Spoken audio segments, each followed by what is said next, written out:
Sounds good. Right on the line. Perfect.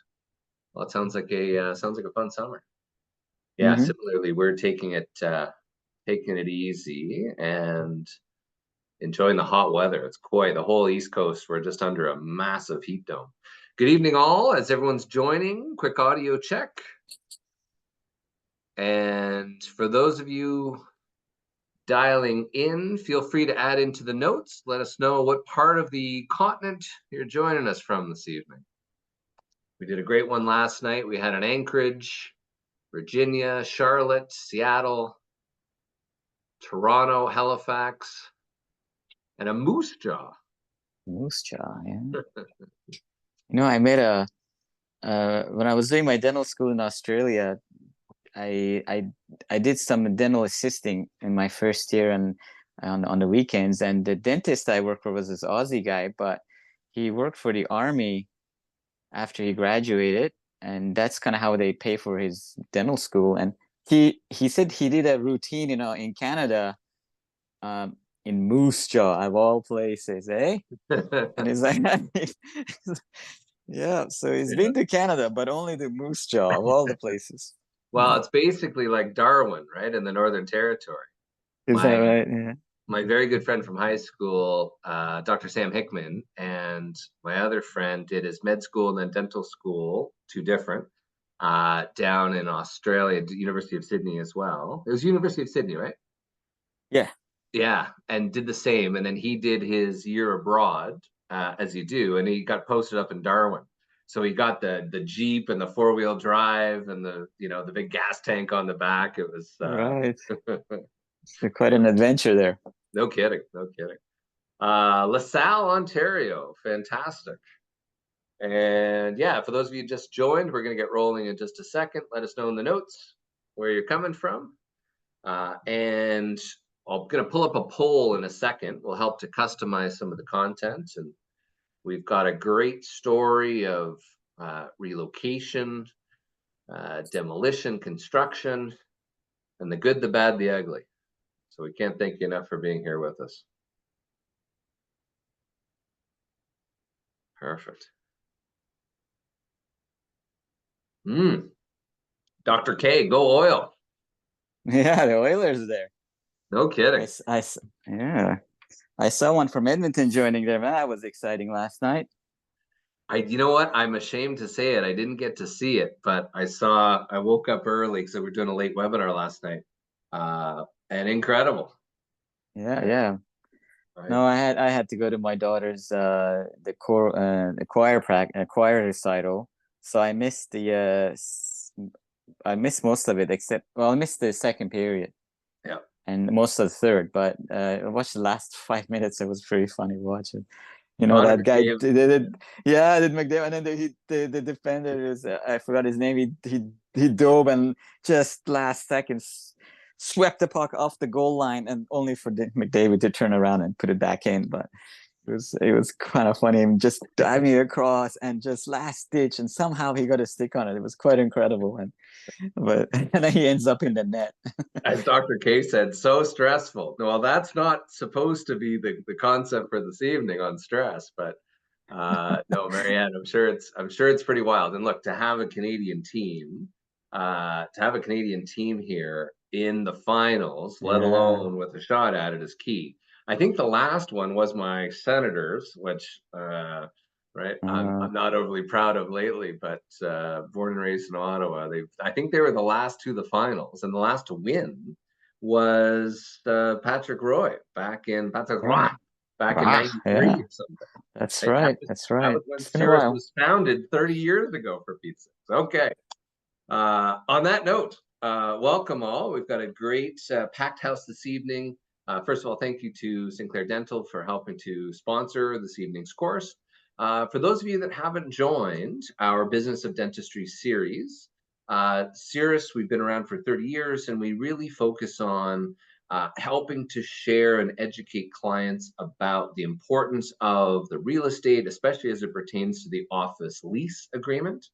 And it is remarkable the change that has occurred. We were just touching on that earlier, Keyhan and I, on how much has changed. People, hygienists, office managers, etc. It is wild what has changed, especially over the 3 or 4 years, and it's been stressful.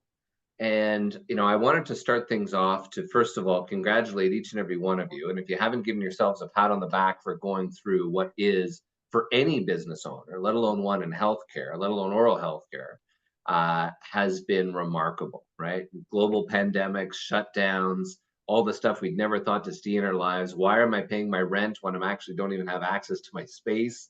Right, my landlord won't let me get even access to the Canadian subsidy agreement because they feel they can get 100% from me anyways.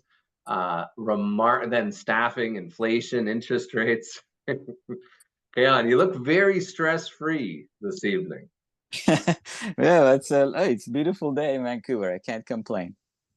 Well, we truly appreciate you joining us, sharing the wildness of your past couple of years and sharing some great best practices as we look forward. And tonight's session is exactly that: 4 strategies to reduce stress in 2024, and a roadmap for navigating practice transitions. And as Dr. Alavian has mentioned, practice transition is a lot more than just preparing for sale.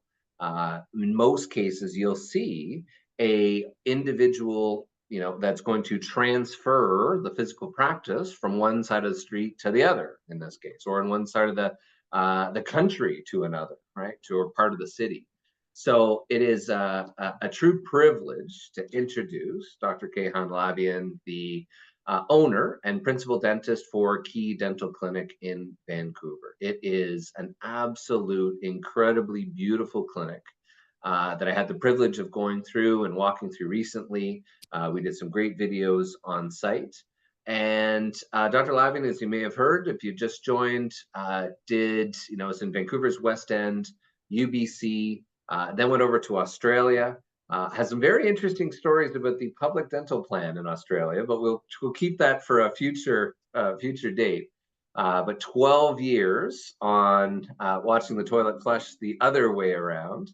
Had some incredible experience, and then has come back and opened up the private practice in the West End, and will share his story about how and why he made the decision to move, how he went through the process and actually bought the business in order to facilitate that proper relocation to get the proper location, and then going through all the trials and tribulations and lessons learned across the board. With it being said, his contributions to charity organizations are second to none, all across the southern half and Ecuador, across the board, and helping a lot of disadvantaged communities. So, Dr. Alavian, thank you so much for being with us. Can't thank you enough.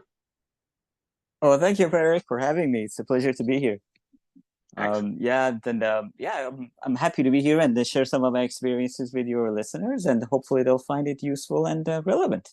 Fantastic. And what we were joking before, I said, look at that great photo. That was early in the clinical life. Yeah, that photo was when I first bought my practice, like 2013. Yeah, 2014. Yeah, man, I had a lot of dark hair, far out. That has changed. It's funny. My dad, same thing. He was, dark, curly black hair when he opened his clinic in 1974. And then as soon as I was born, gray. So he blames it all on me. So really the purpose of today, and there's some great content. I did this recently down in Vegas at a big CE consortium down there. I guess taking a few steps back, there's stress and there's distress. Stress is, a natural component responsible for any external stressors. Distress, though, is the emotional state when we fail to adapt to those stressors. So stress is very normal. Stress is inherently primed into us as the book Psycho-Cybernetics and otherwise, it describes that we're no more evolved than cavemen and cavewomen driving down the road at 100 kilometers an hour, right? We're driven by, right, pain and pleasure, ultimately. And stress is that natural fight or flight, which is ingrained into us. So, but it's the distress now. How do we help to frame it? How do we help to adapt and prepare ourselves to minimize those external and internal stressors. And it's fantastic to have Dr. Alavian to help share his components and all the different sort of surprises and slush balls, how he handled it to help make sure that if you are contemplating an expansion or renovations or relocations or an eventual sale, right? These are some key components to be aware of. So ultimately, it doesn't have to be negative, right? Stress can actually be a good positive. We were touching on our childhood experiences, losing our front teeth. We were, sharing, certainly going into stress. I used through my university side, where if it encourages you to take action earlier and to prepare, then again, it can be great as a great component and motivator. The stress spot. So why do we exist? So as a quick introduction to Cirrus, for those of you that haven't, we're this unique, hyper-specialized business that you'd never think would exist. Dr. Alavian will explain how he met us, but we've created a group of doctors back in 1994, had basically wanted to combine with some real estate experts to help ensure that the best tenant on the planet, the dentist, had the proper representation that was going to help to make sure that the doctor got the best deal and wasn't being taken advantage of by anyone along the line, let it be broker or landlord, etc. So what we sort of call the sweet spot, right, also helps to reduce the stress spot. So in our opinion, the fundamental market for doctors buying or building or renewing their lease is fundamentally broken. You've got the brokers that are being paid by the landlord, and then which you never really see. And in some cases, the more the doctor pays, the more there is in commission. So there's a conflict there. How independent, is that being? Especially then if the doctor then signs a binding letter of intent and then before they know it, and then they pass it off to someone else. And at that point, a lot of the deal's done. So we felt fundamentally that there's a better way. So we have created 30 years ago, really the only healthcare specialized tenant advisory and lease negotiation firm of our kind in North America. The difference is, right, as Dr. Alavian, one of our clients, it was one of the components that we get paid for directly by the doctor, right? Our focus is to treat it as if it was our own practice in our own space, to help give that candid guidance of what is normal, what's not normal, what's fair, what's reasonable, and to be their guide throughout the process, right? It's your business, right? It's your decisions. But we want to make sure that, especially without watching the clock or running the hours on this flat rate basis, we want to be there to be with you for as long as it takes, as many different negotiations. And we've got 30 years now worth of history. So that's the big component. We have the privilege of doing many of these AGD accredited courses on the continuation side. And our team's unique. We've got attorneys on staff. We have former landlord leasing agents on staff. So instead of negotiating against the doctor, Keyhan, we pulled them from the landlord side to now help represent the doctor. And Talib and others that you had worked with, it was a perfect example because he had worked for one of the big national franchises. And the first thing they say when you buy a $300,000 food franchise or coffee franchise is to say, look, incorporate. And then number two, don't deal directly with the landlord, right? Have our expert help support you through it. So truly a pleasure. So with that being said, Dr. Alavian, as most of our listeners and viewers, and maybe just to add, we want to keep this as interactive as possible, guys. We've no shortage of webinars these days. What we want to do now is, and no hockey games tonight, keeping it interactive. So the Q&A is open. Feel free to post as we go. If it's on topic, I'll jump into it. If not, we'll do a larger Q&A towards the end. But Dr. Alavian, please share a little bit of us in terms of your story and a little bit about the wild world you had over the past couple of years. Awesome. Well, thanks for having me, Eric. It's a pleasure to be here. As mentioned, yeah, like as you mentioned earlier, and I was in Australia for quite a few years. We moved back. My wife and I moved back to Vancouver around 2013, and that's around the time I actually came across Cirrus Consulting. I attended one of your lectures at the PDC, and I didn't even have a job yet, but I kind of figured one day I'm probably gonna want to own a practice or something, and let's see what it's like to have a practice in Canada. So I kind of started to learn a bit more about it, and it was a very informative lecture, I have to say, and it kind of an eye opener, and it gave me a whole new level of appreciation how complex these lease negotiations or dental lease negotiations can be. So um, and that's kind of how it started. Actually, I bought my practice around 2014. I showed my lease to Brendan. I think it was Brendan, right? Brendan. Yep. Yeah, yeah, Brendan. Yeah, and he looked at it. He said, this might be okay for short term, but in long term, you might have problems. But I didn't care about the long term because at the time I was already thinking I want to take this small practice and I want to expand it. I want a new location, anyways. So I didn't really care for the long term at that time. Little did I know how difficult it was going to be for me to find a place. That was a challenge. It took me 5 years to actually find a suitable location. And and during that time, there was a couple of places that I did like, and the first one went to a clothing store. I was kind of shocked because I was under the impression that as soon as the landlord sees a dentist coming, they're gonna roll out the red carpet and shine my shoes and take me out for dinner and all that stuff. And that was not my experience at all. And so when I asked the landlord's agent, I said, "Well, what happened? Why would you give it to a clothing store?" I said, "Well, it was easier." And I can see it because they basically signed a dotted line and they moved their racks in overnight and they started their business the next day. And as opposed to if it was me, it would have been 8, 9 months of just permits and leasehold improvements and things like that. So these guys were just like easy. I just gave it to them. And then the second one I found, which was suitable, went to a cannabis store. Again, they just basically signed a dotted line overnight without any questions asked. And they didn't even have a permit. So they started paying rent from day one for about 12 months until they actually got a permit from the city to operate. So, I mean, it was crazy to see that some people are willing to do that. But yeah, but it was hard. It was hard. And so I kind of thought maybe if I can't rent place, maybe I'll buy a premise, and then so I started looking, but finding a premise for sale in downtown Vancouver, forget about it. It's just not wasn't going to happen.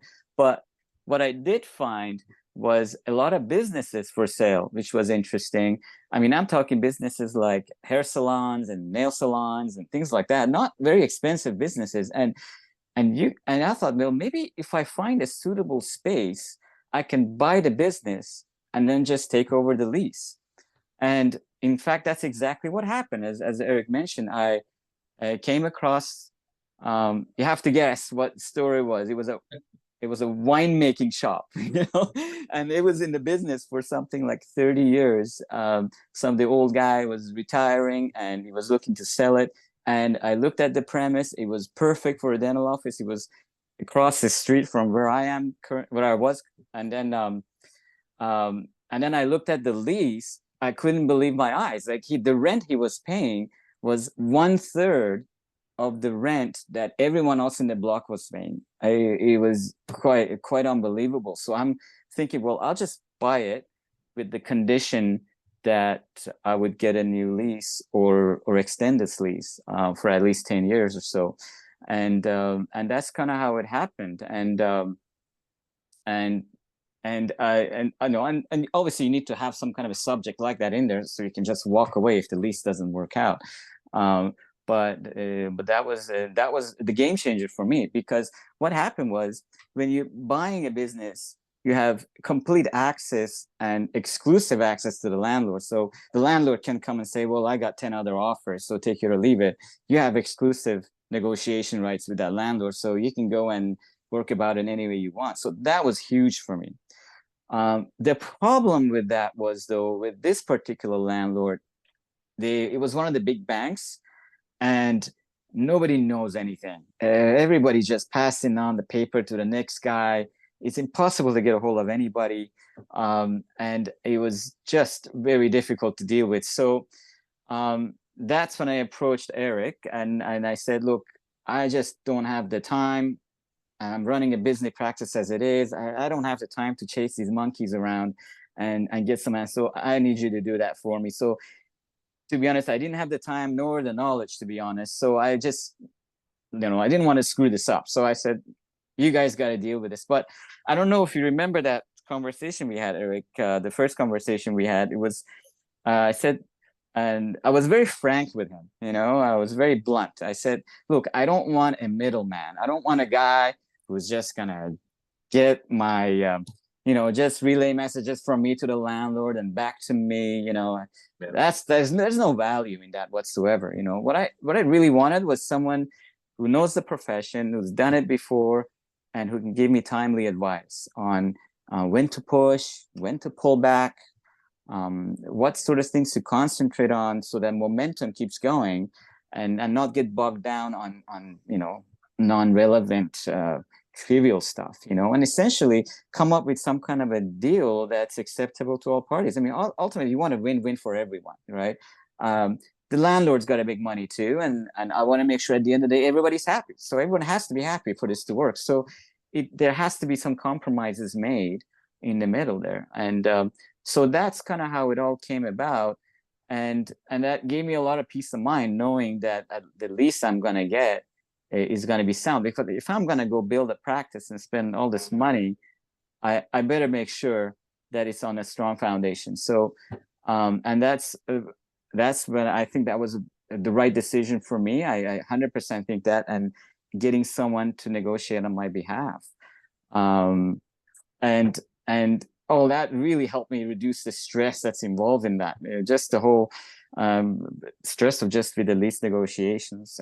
So, and that's really what this is about, isn't it? Just trying to reduce the stress on our daily basis. We have busy lives, so and that's just the lease part, and there's a whole new gambit of things. Once you start, is pre-construction, and then there's construction itself, And then before we get to that, because I know you've had a whirlwind there, and right from the engineering and the design and the layout and those sorts of things. But let's say the landlord was responsive, right? It could have pulled you in. It could have pulled you in to say, oh, hey, maybe I can do this myself, right? We run into a lot of doctors that think that hey, maybe my time isn't that valuable, or maybe I can get stuff done, or maybe not as best as someone else, but maybe it can be good enough. Absolutely. I mean, I can give you an example, Eric. I had a young dentist just very recently that came to my office. He was wanting to buy some of my older equipment, and I was talking to him. Really nice guy, and just a sweet guy. And he was saying, he's building a new office, and he's a bit budget conscious, so he's using a lot of older equipment. And then he talked about, which is understandable, and then he talked about his lease is like, he got a cheap lease, his rent is pretty good. And then I asked him, I said, is there a demo clause? And then he goes, what's a demo clause? And then I explained to him what a demo clause is, that the landlord can literally kick you out any day.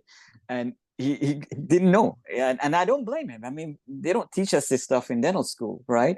So in fact, when we looked at the lease that the landlord gave me, the lease that they finally gave me, we were negotiating for a minimum 10 years, and that was a big thing, and it was really hard to get them to actually agree to a 10-year lease and some options. And they say, here you go, happy to say we got your 10-year lease. And I'm looking at it, and the bottom it says, well, we can take over the premise at any time. I'm like, well, how's that a 10-year lease? That's like a one-day lease, isn't it? It's like, if they can kick you out at any time. Yeah. It's just crazy that these little clauses find their way in the contract, and if you don't really understand them, it can be quite dangerous, It's key, and it's funny, until a doctor goes through the process, it's tough to explain the nuances behind. We will touch on some of those this evening for you. And for those of you with your lease that's feverishly looking through now for the demolition clause, we'll highlight where those may be found. But to continue on with that, the construction, the pre-construction, the design, getting a lot of different good design feedback, let it be from Sinclair Corporate. I think even your dad was involved a little bit for some creativity. Maybe just explain a little bit. So as the lease got then further on and the layout and the design, maybe walk us through a little bit there of the stress and less stressful situations. Yeah, I mean, I look back, and for me, the absolute key things were, first of all, getting expert advice. I mean, the lease was just a part of it. You still got to go through the design process, and then the construction and all that. So, but it all comes down getting that expert advice. That's so important. I mean, the team at Sinclair were very helpful. We sat down, we had multiple meetings, and they asked me what I wanted. I said, I want 4 ops and I want this and that. So they said, sure. So they designed us. After many meetings, we came up with a design that I really liked. And then we were about to send it to tender. And then I thought, well, I'll just, maybe I'll show this to my dad. Now, my dad's an architect, okay? He's retired. He's been retired for 10 years. And he hasn't done architecture for many years, but he's been a builder. He'd been building houses for 20 odd years before he retired. So I said, Dad, maybe you want to have a look at the blueprints, and just for interest sake. I didn't really want to get him involved initially in the process because I didn't want to stress him out, and he's retired after all. So, and he doesn't really know anything about dentistry. So I'm just like gonna really had him outside the loop. But I thought maybe I'll just show him the blueprint, see what he thinks. So he looked at it, and then he's like, okay, so how big is the space you have now? I say it's about 680 square feet. And he goes, how many ops do you have? I said, I got 3 ops. He goes, okay. And what's the new space? I said, it's 1,500 and 1,500 square feet. And he goes like, how many ops are you getting there? I said, 4 ops. So he goes, so you're going from 670 square feet to 1,500 and you're only getting 1 extra op? I said, yeah, but you see, I'm getting a CT scan room. I'm getting a wheelchair accessible washroom. I'm getting this and that. He goes, yeah, but it doesn't make sense. So he looked at it, and in 15 minutes on a napkin and a pencil, he carved out an extra op, just like that. It was. And he said, "I thought you'd never ask. I've been waiting to jump on this way." And right, and it's like and it was amazing just watching him work. Like literally, it was like MacGyver, He was just a napkin, and then he just drew it out, and we carved out. And I sent that to the designers at Sinclair. They looked at it and said, "Sure," and they worked things out, and at the end, we got 5th op, just like that. But like, it would have never happened if I hadn't asked for help. And so at the end, we'll have Mr. Alavian's contact details that others can reach out to. Oh yeah, I'm pretty sure. Yeah, why not? But it's amazing how a trained eye can see things that we don't, and it doesn't even have to be like an expert. I mean, just talking to colleagues, talking to friends, and just picking their brains and asking what things. It's incredible what you learn by just asking some people for their ideas. And so yeah, don't try to do it all by yourself. That's that's certainly one of the things it's really important.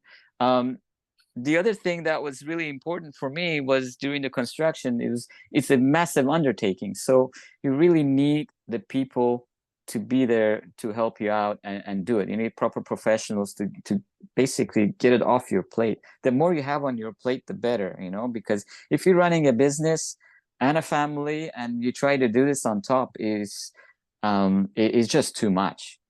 And most dentists that I've talked to who went through a transition or some kind of a relocation, one thing they all have in common, they say that they just took on too much, and they wish they had, they didn't have to do so much, so they get so stressed. I mean, so that was one of the big things. Try to get expert advice and allocate as much as you can to other people. so that you have less to work with. And it doesn't matter at the end of the day. And how, I mean, I thought that's what I was doing. I mean, um, everything was going really well. I got a great general contractor, everybody just working really well together. And then, but then I still, I still totally screwed up towards the end, I have to say. And I can tell you all about that. I One mistake I made was that I underestimated the amount of work that was going to be involved at the tail end of things. When everything really comes together, especially for dentists, we're all very, I am very pedantic. I like things a certain way. So, um, well, by most parts, everybody was kind of doing their own thing. At the end, I kind of had to be there to make sure that all the finishing touches come to exactly what I like. And I was already running a full-time practice, so that took put a lot of stress on me on the last maybe 2 weeks of the project. And then there was the move, and that allocated a couple of weeks over the Christmas holidays to do that. Well, a few of those days were gone because of Christmas, but even 10 days I thought it was going to be enough, and it was not enough. And is you always think that you have enough time, but you just got to give yourself a little more. um, and we set the schedule for January 8th, thinking that should be enough time to get going. And we'll we'll start January 8th, but we'll have a very soft opening, light schedule, soft opening. Well, that soft opening became hard very quickly, very quickly. It was just insane. So that couple of weeks that we opened, there was a time that I was speaking to an IT guy on one phone, a doctor from the BGH, another phone, and then I was talking to TELUS and online, and there's other people calling. So it was just crazy. So and I think that's something we should expect that is going to happen. No matter how well you plan, you expect that at some point you're going to be a lot of stresses on you. You just got to give yourself a bit more time. If you think the project's going to take you 6 months, give yourself 8 months. Don't tell the contractor that, okay? Tell the contractor it's going to be 6 months, but now the contractor 4, right? And then yeah, the contractor is 4 months, right? But tell yourself that it's not going to be 4 months. Otherwise, you're going to find that you're going to be in a time constraint, and the whole process will becomes really, really. That's where the distress thing you're talking about comes in, and it's no longer fun. So the whole thing should be fun. You're moving to a new place. It's exciting. It's fresh. It's new, and the whole thing should be exciting and fun for everyone.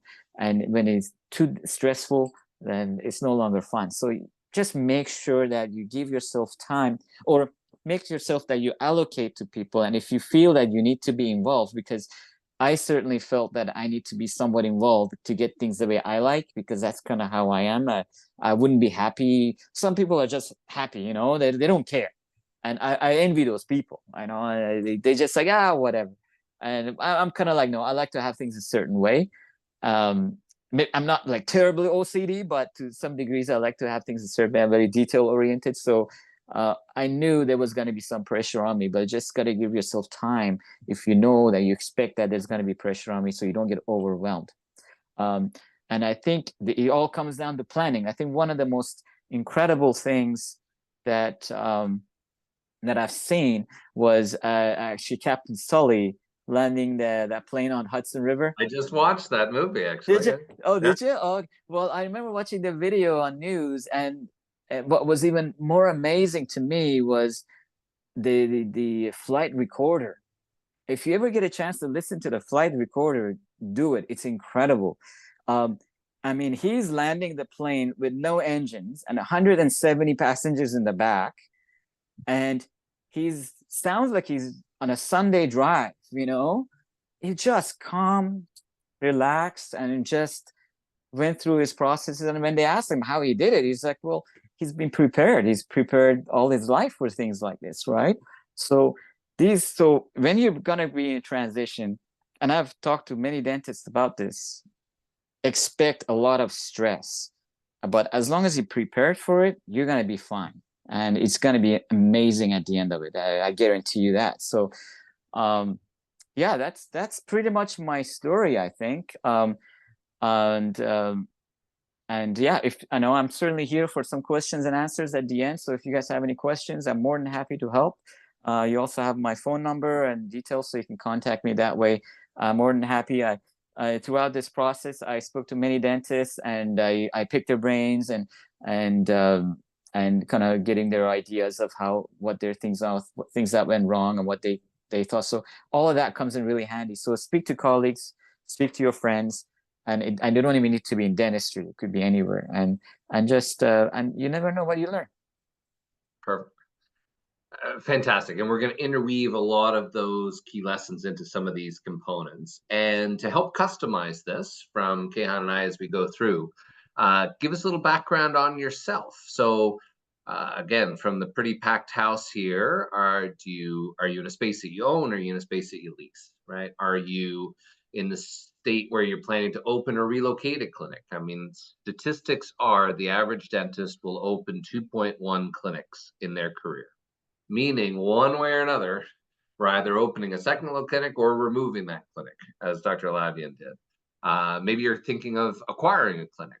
Maybe you're thinking of planning to transition or sell. Is a great one. Maybe none of the above.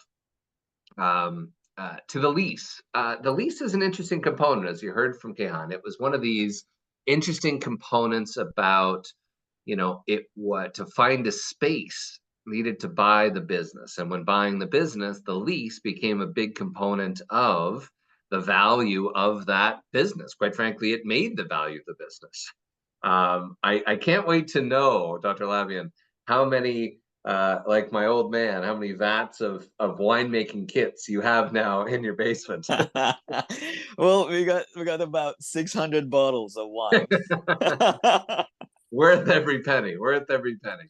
Um, Again, for those of you that are in the stage, and then again, happy to go through as we look through. Also, the demographics, right? The rental rates. One of the key things we did with Dr. Alavian in the very beginning is a quick initial consultation, that call, which was predicated on looking at the rental rates, vacancies, comps, demographics, and even looking at the growth trajectory. And there's a little button there as well if you're curious as to what your demographics or what things might be hiding in your lease as well. With that being said, let's, for the back end here, let's talk about those stress components, right? As Dr. Lavian was mentioning, you know what?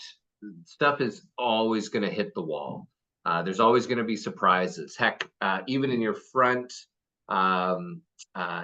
area, right at reception, right? Had you had to create and get creative for that semi-translucent and the lights in between the front desk there. Was one of the stories you shared that was one of these sort of last minute, shoot, it doesn't work, this doesn't look right, how are we going to fix it?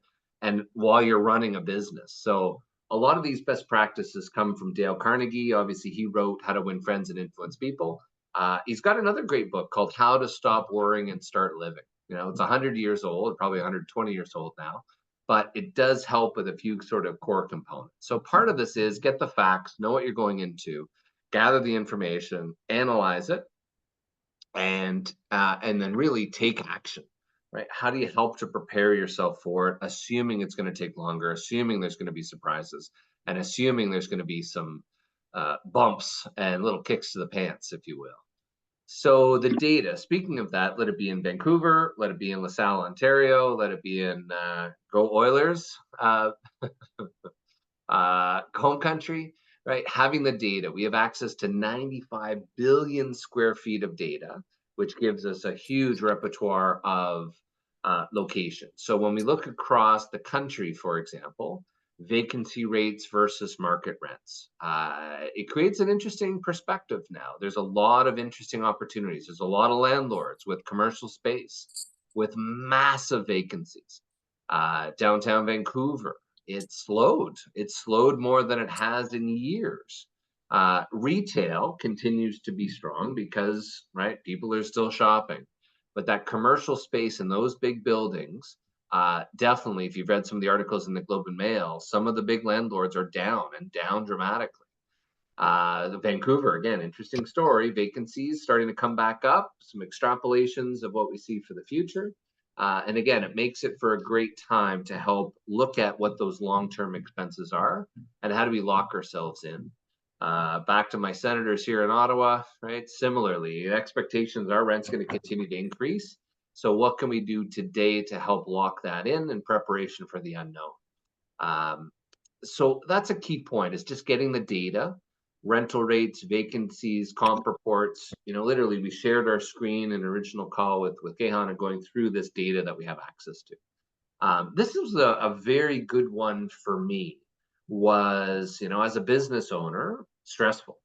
And one of the key components here is how to live in day tight compartments, right? You can't fix yesterday. You can't change tomorrow. So focus on what you can fix today and what you can worry about today. Helps to free up all the unnecessary worry. As my dad says, the things you're worried about today are keeping you up at night today. You're not even going to think about next week, type of thing. So, how do we prepare? How do we help to feel engaged and organized? And with preparing, it's good to frame. So, looking at it from the office space, and in an example of $5,000 a month, which is tough to do in any major urban city. But let's just say 5,000 a month with a 3% annual increase. Take a guess, Keyhan, of what that is over the next 30 years. I'll put you on the spot. What do you think that represents? Oh no, math. My Achilles heel. I'll give you a hint. It's almost $3 million, right? $3 million is truly remarkable. So, it's remarkable, right? There's Dr. Alavian. He knows he needs to move. Potential redevelopment in his old location. He's got to expand. He's finally bought this business. He's moving in. He can't even get the landlord to pick up the phone, right? Yet he's representing now what is most likely going to be for you and your future buyer over over $3 million over the next 30 years. Right. So when we factor in base rent, not even factoring in additional rents, common area maintenance, any of those types of perspectives, this is the value. The lease represents the biggest check that you will write to any single entity in your personal or professional career. So how do we leverage that? Well, first of all, hey, would you sign a lease for $3 million or sign a check for $3 million without, right, that getting at least a fair deal? So one of the other things that Dr. Alavian was mentioning was, the concept of, hey, I want the business, but I certainly don't want the business if I can't get a suitable lease. So one of the biggest mistakes that we see doctors make are they either buy a clinic, for example, and there's only a few years left on the lease, and they all just transfer it, or I'll transfer it and I'll add an option or something. They don't use that opportunity to renegotiate the lease. So as Dr. Alavian mentioned, it was no. I'm buying this business for the benefit of a long-term lease with options without the risk of demolitions, etc., right, as we're building out and growing the business. So one of the key things to be aware of, and what the seller should have been aware of, is always you want to make sure that you've got term. What the big banks will reiterate today is they will not issue a loan to your buyer, to your young buyer, unless there's sufficient term on the lease. Bottom line is RBC won't issue a 12-year term as a loan payback period unless there's an equal 12-year term on the lease.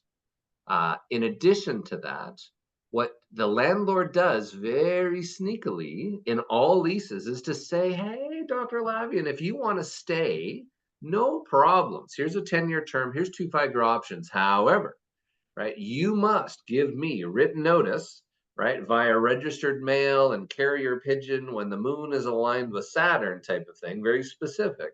But you have to send us notice at least 12 months prior to your first lease renewal, your lease expiry, that you choose to stay.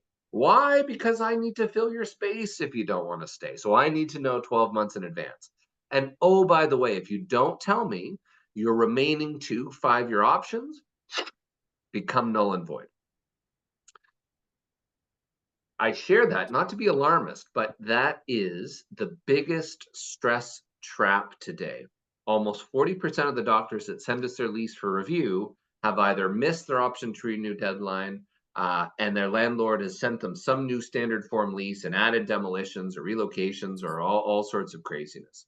So the perspective now here is, how do we help to prepare? And giving yourself, and as we will, right, reach out to Keyhan 2 years prior to his lease expiry, then we can renegotiate. Let's treat it like a new deal. Forget about the 2 5-year options.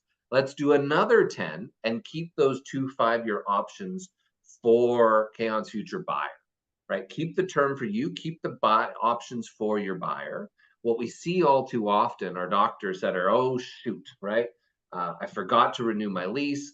My office manager is coming up to me and saying, oh, the landlord called and said, you got to sign this today or else, right? And you're month to month next month. And, so many doctors are signing these massive multi-million dollar contracts in between patients. And then you're only just using up that 5-year term. So just as we were sharing about our kids, you use that 5-year term. It's almost like the Pirates of the Caribbean. Once you want to go to sell, you don't have any term left. So the practice brokers, the bank, etc., will say, I'm going to have trouble selling this because unless the landlord's going to give us more term, then, right, it creates a lot of risk for the buyer. Dr. Alavian, anything to add to that as we sort of look at strategies, planning, and how timing was important for you? Yeah, I think what you just mentioned was something. I was during the negotiation process. We were hoping for 2 5-year terms, options, one 10-year option and then 2 5-year options. Yep. But the landlord was only willing to offer 1 5-year option. And then so we kind of had to make a decision. Do we walk away from this deal, or do we continue? I think what you mentioned was it's kind of irrelevant, isn't it? As long as I have my 10 years and the 5-year option there, I can always go back and renegotiate another 10 years before that's up anyways. So at the end of the day, we got the deal done. But I kind of understand that in about, year 8, we have to go back to the table again. And it is what it is. Yeah, so living in those date-type compartments become important. And look, put yourselves in the landlord shoes for a second. They, they're going to webinars just like this, and they're finding ways. And someone says, hey, by the way, if you want to increase the value of your building by X percentage, make sure all your leases have a demolition clause just to increase the value, or just to give more flexibility, or just to make it more attractive to a developer. Right. So that's the landlord side of things. Does that mean they're going to do it? No. Does that mean they're going to sell the business or the building in exactly 10 years or 15 years or 20 years? No. But they want that flexibility. So yes, we're seeing the demolition clause in, quite frankly, over 50% of leases we're reviewing now. So it's becoming a lot more common. The banks are becoming a lot more familiar with it. And yes, we're having great success with adding deferrals, blackout clauses, etc., increased notice period. So it does take away a lot of the dramatic risk behind it, and it allows you again to have that, locked in long-term lease with that predictability and continuity.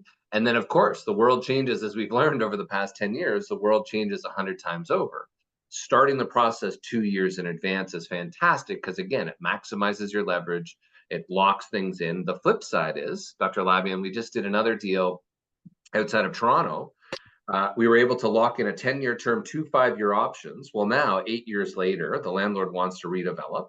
But because of that strong deal we did in place, we've got that doctor a settlement for $1.1 million just to not renew their 2 5-year options. Right? So literally, the doctor's still in their space. The landlord wants to redevelop in probably 2 years and has basically bought them out early. So that's why the landlords want it there. And we've been successful for the clients we've done for years to help make a lot of those key improvements, or at least to limit a lot of them. So it's great to, just because you might not have got it the second time, quite frankly, in many cases, we get more wins for a renewal doctor, because you're known, right? Why do we need a personal guarantee? You've paid your rent on time. You've been here for 10 years. You've never missed a rent payment, right? You are the best tenant on the planet, right? Keyhan, you've got the highest build-out costs, as you can now attest. You've got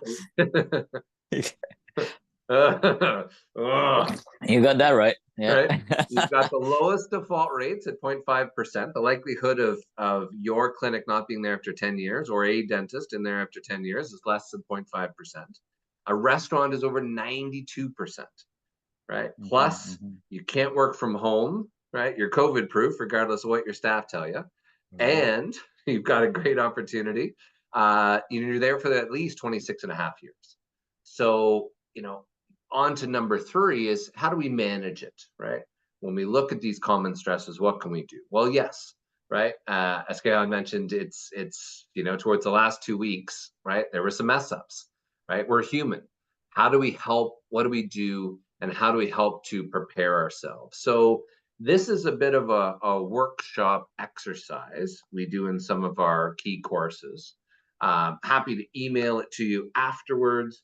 But these are the key things you should be aware of. And if not, we will be happy to find those within your lease for you, including when does your lease expire? Put that into your phone. When is your option to renew deadline, right? Put that also into your phone, not just the date. Give yourself probably 12 months prior to, because you want to get your next renewal done prior to the actual renewal option to renew deadline date, because that way you can only get increased benefit to the lease. And then worst case, you just exercise your option, continue to negotiate, right? What's your plan to sell? Is there relocations, right? Are there personal or continuing liabilities? So you can give yourself a bit of a state of your estate. Looks like about 22% own, 27% own their clinic. So how have you structured that? If there's one thing that's driving all of us business owners in the wonderful country of Canada lately, is how much we are spending to the government and how much more we will be spending to go from 55 to 67%. So the more you can do today in your professional corporations to help clear up those bad assets, purifications, what it's typically called, to minimize your amount of tax when you eventually have that tax event. So do you own the building, right? Who owns it? Is it the building, or is it your professional corp, right? Or is it a real estate corp, right? How is it structured? Are you paying yourself rent? Is it above market? Is it below market, right? Who's paying any of the additional rents, right? How is the lease structured? Was it just something you downloaded from the internet 10 years ago, right? And haven't dusted it off? That in a tax and audit situation creates a concern. Are you overpaying or underpaying, right, in rent? And, again, worst case, heaven forbid, if you passed away tomorrow, would your executor or estate have to sell your building and your practice together, because as a bundle for less than what it would be worth to sell them potentially separately? So, and lastly, even if you do plan to keep your real estate as a passive form of income post sale, right, and sell off your clinic and keep that there, then the ability to structure a dental specific lease today to be very landlord friendly, the more prepared you are for that eventual long-term transition. So again, give yourself a quick state of the estate. Good news. Keyhan and I are going to be here all night tonight. We're going to go through each and every one of these clauses, in particular, of all the wins we got him in the lease negotiation. You're right. Not, I couldn't even get you to believe that. These are just some. Here's one clause. We'll do just one, right? So take a quick minute of each of you here to try to identify where the potential risks are within the lease. This is not Dr. Alavian's lease, but this is found in about 75% of leases. And quite frankly, this was standard language. That was, I think, in the original draft. So take a quick moment and try to identify what might be concerning.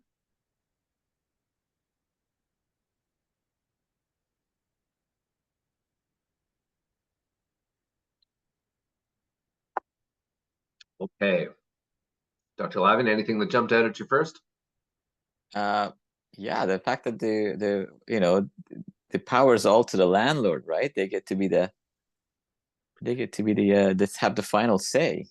It's true, right? And that wine store you purchased to be able to build out the clinic, if the landlord for whatever reason said, no, I don't like dentists, I don't like Keyhan, I don't like the cut of his jib, I don't like the color of his shirt, he could have said no, or she could have said no, the bank could have said no for any reason. And that would have Yeah. killed the deal, right? And basically Yeah. obliterated the entire value of that business, let alone the dental clinic, right? Yeah. Uh, so to be aware, you cannot sell your clinic without the consent and agreement of the landlord to transfer that lease. Full stop.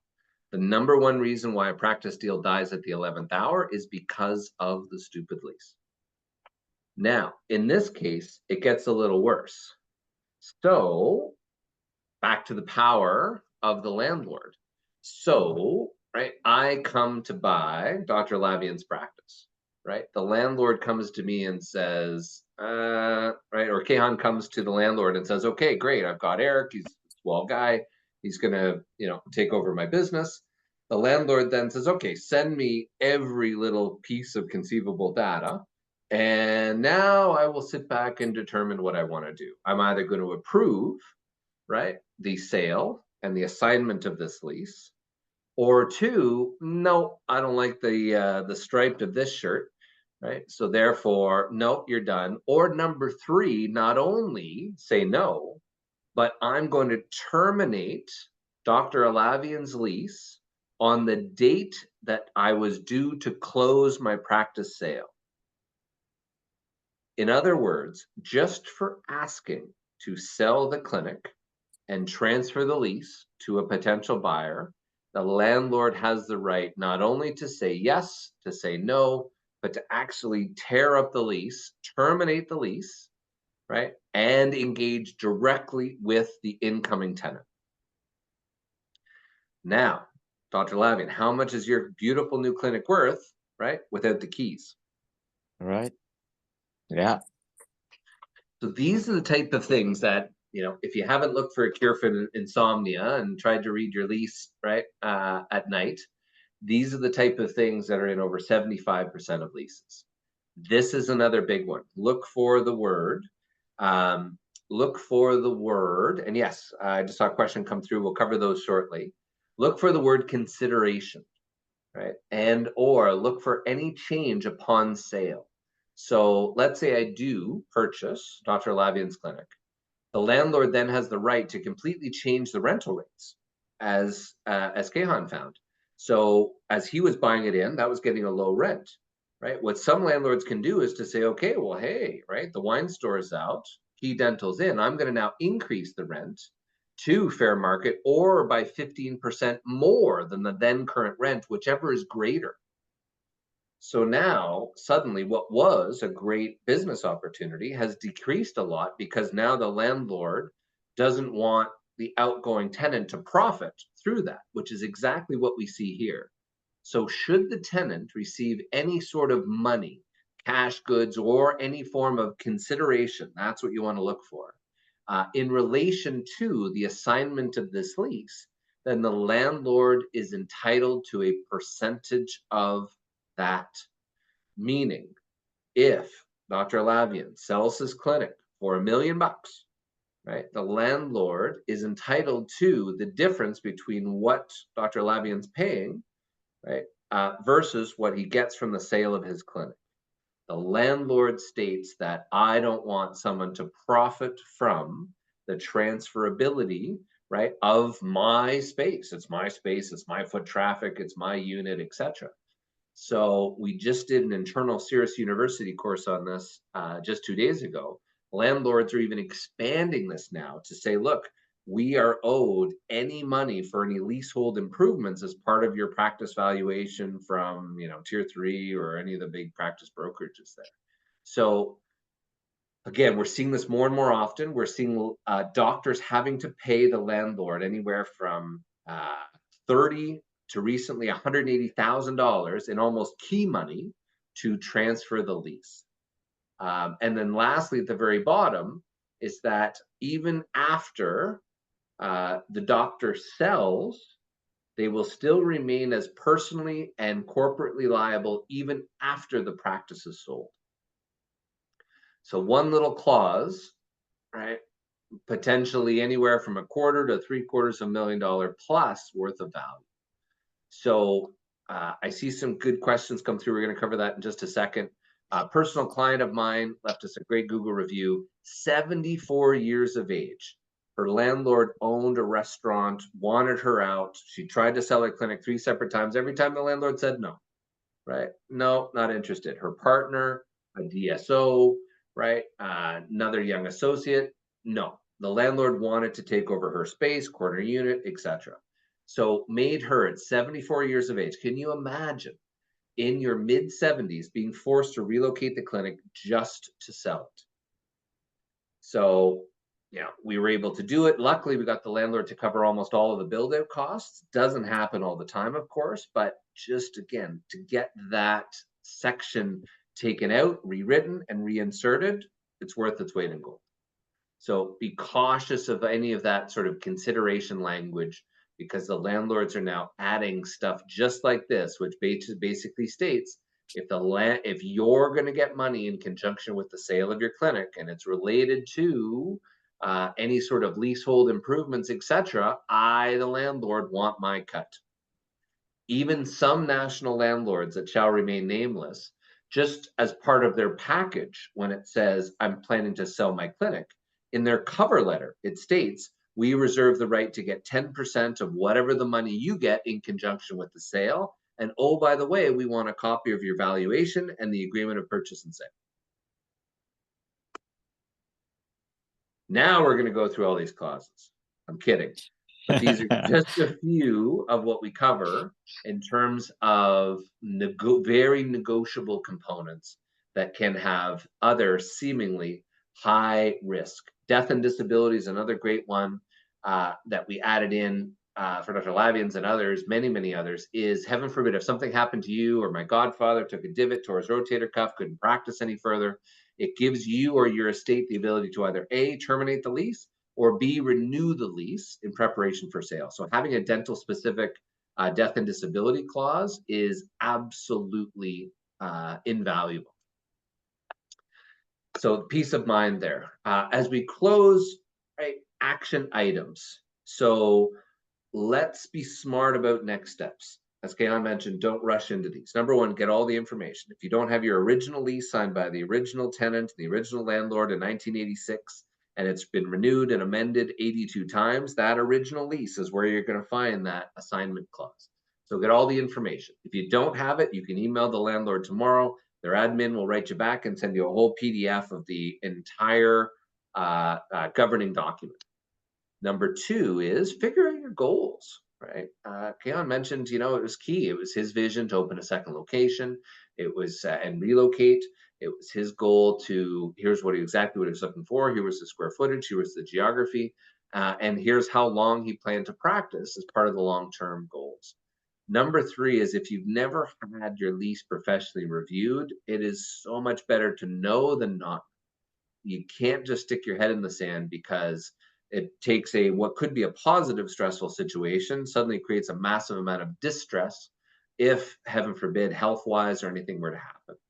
Then get the facts, get the data, right? Know if you're paying above or below market, right? Know what the demographics look like. Know what your percentage of revenue is going towards rent. Should be about 8.32%.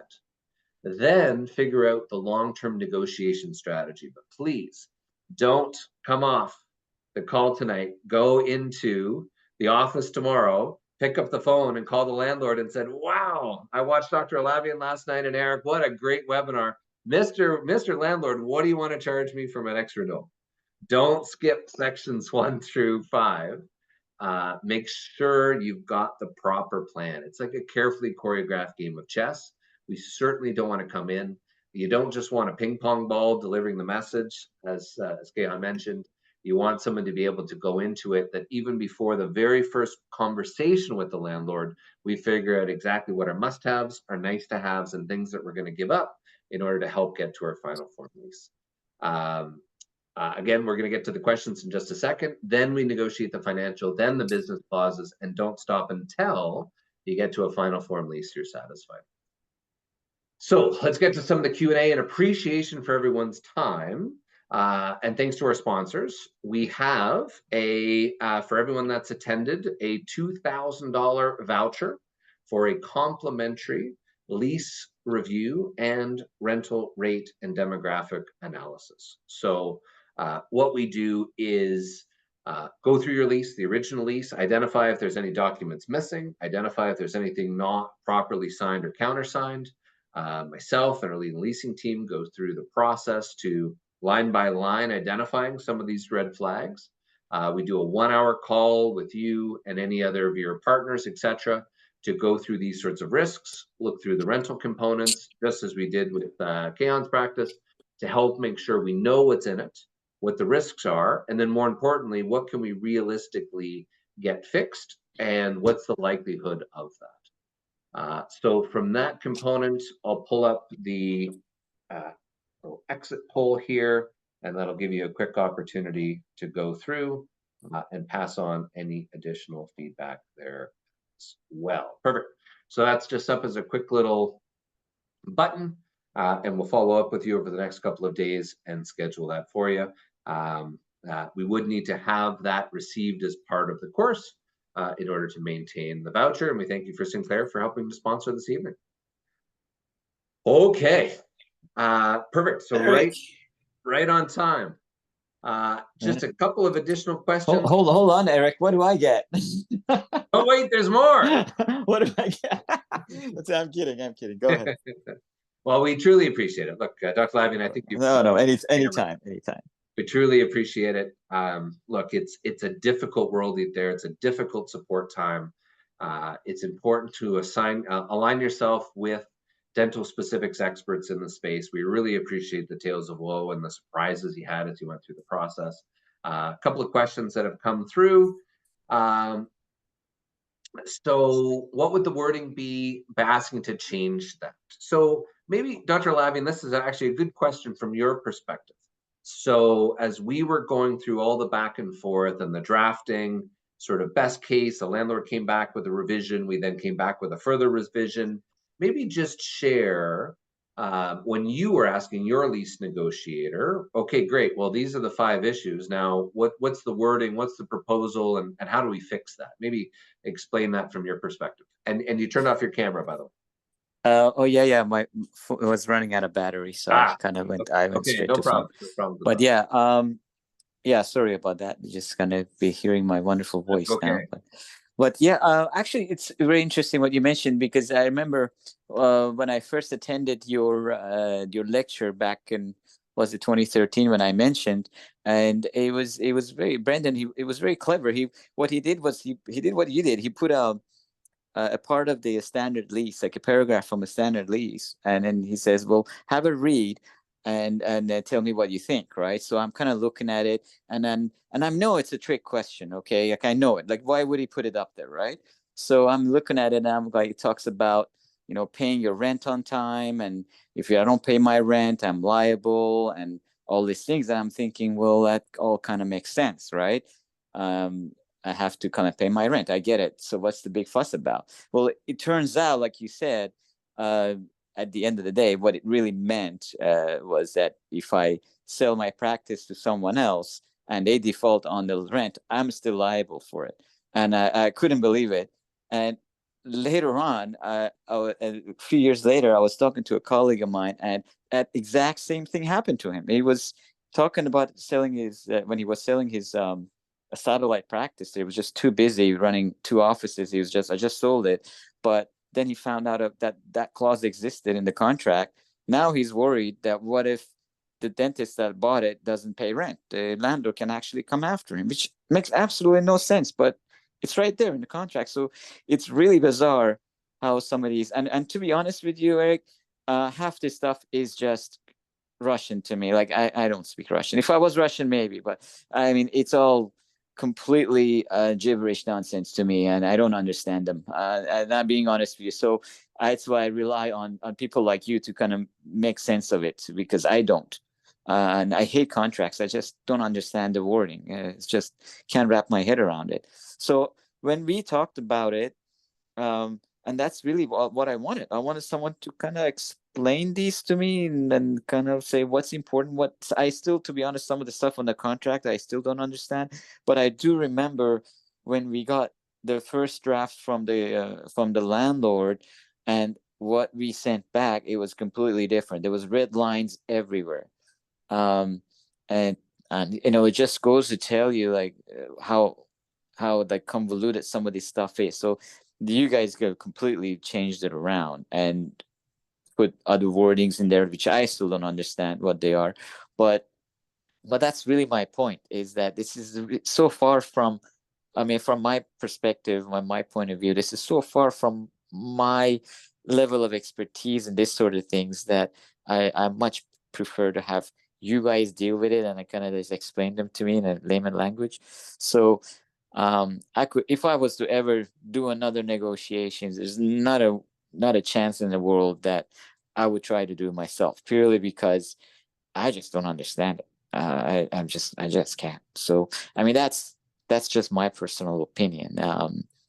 There might be some people who are very good at this sort of stuff. I'm not sure, but I personally, yeah, find this contract stuff really complicated.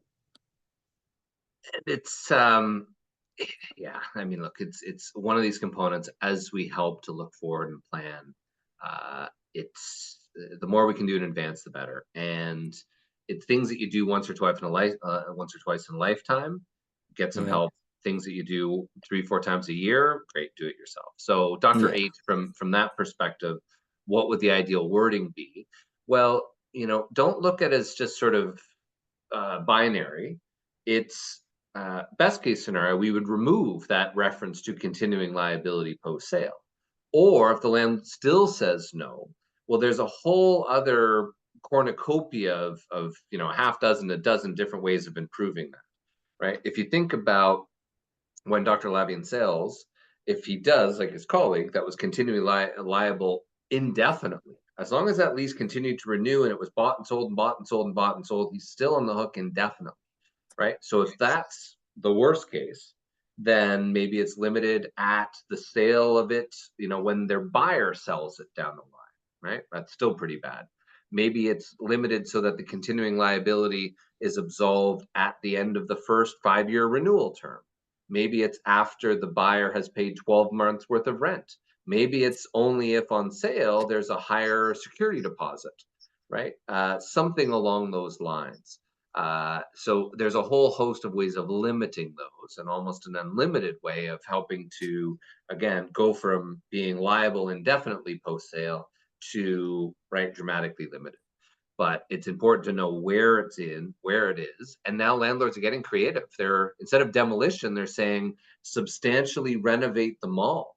And that's enough that some practice brokers are decreasing the price of the practice, right? By that, decreasing the price of the practice by over $350 per square foot, if there is some of those significant risks in the lease. Great questions. Any other questions? Questions on CEs? Yes, we'll issue the CEs within 10 business days from today. We'll also follow up with you in terms of the lease review requests, rental rates, demographics, and we certainly appreciate everybody's time. Then yes, Dr. K, we appreciate it as well. I always believe in surrounding yourself with advisors, those with expertise and that you can trust. No, we do appreciate that as well. If there's not any further questions, we truly appreciate, speaking of time and appreciation, we appreciate your time. We appreciate all the, it is not easy being a dentist, both physically and stress components. Just remember, you're not in this alone. There are fantastic organizations out there that will do all sorts of work without expecting any commitment or cost or otherwise, and to help make sure that You know, as I was taught early and often from my physician father, the secret to life is to be able to help people. And yeah, I appreciate you, Dr. Alavian, helping some of your colleagues tonight and sharing some of your tales of woe and being very open and candid with us. And we appreciate you being a fantastic client as well. Oh, thank you for having me, Eric. It's I've had plenty of people who helped me along the way, so I'm just returning the favor. Perfect. Great. Thank you very much, everybody. Our contact details are here. As the owner of the business, happy to support. If there's anything that's really stressing you, feel free to call me 24/7 to the chagrin of the wife, but we're always here to help and really look forward to working with each and every one of you. Thanks, everybody. Have a fantastic evening. Thank you. Good night. Thank you. Go Oilers. That's got Dr. K excited. Thanks. Yeah. Take care. Bye.